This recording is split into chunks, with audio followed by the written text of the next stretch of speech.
Welcome to the Writer Reads Short Stories. This is Mr. Light's Mistake, Part 2. I caught glimpses of bronze coloured lichens on Jovan bark and clumps of what might be lichen coated rocks protruding through the striated foliage of a creeper, but nothing more. Come along, Mr. Clay. We have a lot to see at the dig site. Let's not dawdle. I realized I'd let Gerhard the guide get several meters ahead of me, and that other members of the expedition were making noises, signaling their impatience at the hold-up I was causing. The path might be stone underfoot, but it was narrow enough that only a single person could pass.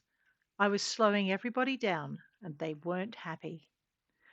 By the time we got to the dig site, I think my fellow tourists were almost as ready to strangle Hippolyto Clay as I was, and I had achieved the aim of being ostracized from the group. That was essential to being able to sneak off to investigate. I had also managed to identify Amelia. She was the security team member who seemed to find something vaguely amusing, even if the rest of us couldn't. Our bags had arrived before us, as promised, and I set about fussing around my shared cabin and setting everything out on every spare surface I could find. My cabin mate looked vaguely annoyed at me and hastily unpacked to claim what space he could before hurrying to leave. He hesitated at the door. "If you don't hurry, you'll miss lunch," he said, his voice grudging, and inwardly I cursed myself for finding someone who still had a shred of decency. Outwardly, I nodded and waved at him, holding up another explorer's jacket as though inspecting the cut of its blood-red material. "Just working out what to wear," I drawled, turning it around. "I'll be along shortly." I tossed the jacket so that it landed at his feet and reached into my suitcase to pull out a deep blue one. The man at the door gave the kind of sigh that said he'd tried and stepped out of the cabin. "Suit yourself," and he was gone, pulling the door closed after him. I gave him 5 minutes and then waited. The knock that came 2 minutes later gave me just enough time to dump the remaining contents of my suitcase onto the cabin floor. "I'm sorry," I exclaimed, dropping onto the edge of the bed when Gerhard pushed open the door. I gestured helplessly at the mess. "I'm just so tired. I keep dropping things." His expression of impatience turned to one of forced understanding. "We were going to meet the archaeologists this afternoon," he said, "but if you want to rest, you can always meet them at dinner." "I won't miss the ballroom, will I?" I asked, and it wasn't hard to inject the right amount of anxiety into my voice. The ballroom was the place I most needed to see, especially as it was lauded as the highlight of the tour, and there was very little detail of what else people saw after that. I knew it had to be the key because every single one of the tourist blogs I'd been able to find had mentioned how much they'd been looking forward to seeing it. Every single one had promised to post pictures, and every single one had failed to keep that promise. Not only that, but of all the blogs I'd read in less than 6 months, none of them could be found as more than excerpts on the Johornak Ruins site. The site also recorded testimonials citing life changes. "The ruins whet my appetite for adventure. I couldn't wait to book passage to Kathak and explore. They changed my life. I was content to armchair travel no longer," and so forth. My sister's blog had ended with a blurred picture of bronze-colored fur and a long black-tipped tail. "A cat," she'd written, "and it's not in the brochure. The guide says they come out when the moon reflects light from Honolulu. He promised we might see them at the ballroom when the rocks fluoresce. And photos are welcome.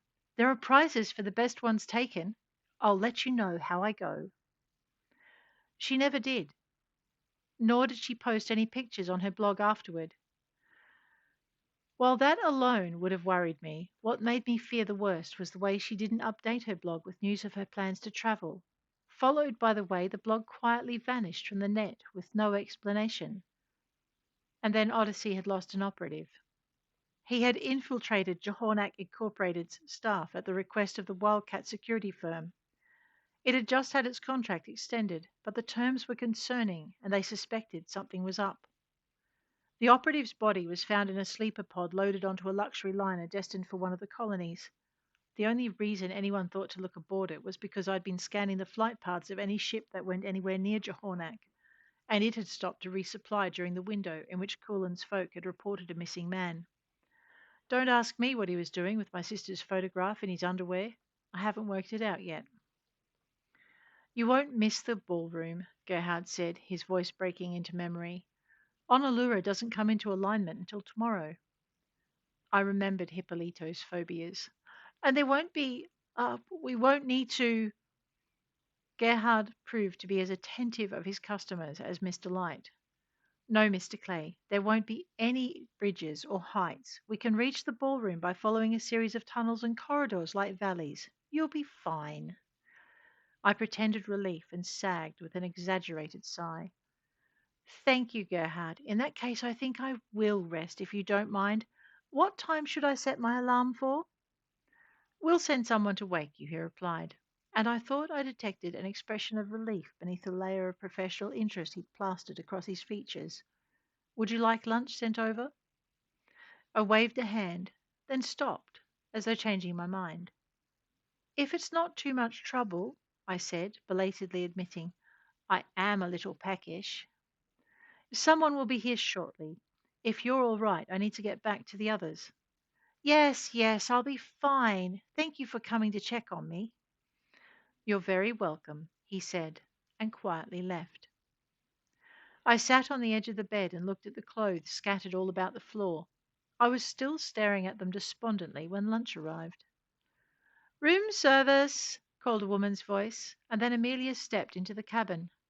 The first thing she did was lock the door and activate a scrambler. We are out of time. We are? Yeah, Gerhard didn't buy your act, or his boss didn't. Either way, he was saying you weren't feeling well and how you might not make it to dinner. But I said, I know what you said. It was her way of reminding me of the equipment in our skulls. I always know what you say. Honolulu is the key. You've said that before, several times in fact, but none of us can see how that's possible. I don't see it either, but it's the only thing that makes sense. Nothing happens until Honolulu aligns with the moon. Honolulu's just a satellite. It's crystalline, I repeated. It's unique in all the worlds we know. So? Well, so are the ruins and the fluorescing reported in the ballroom. We're dealing with an unknown civilization and, I believe, unknown technology. Who knows what happens when the moonlight refracts through a crystalline orbital? I think it's the key. Yes, but why isn't Johonak reporting what they find?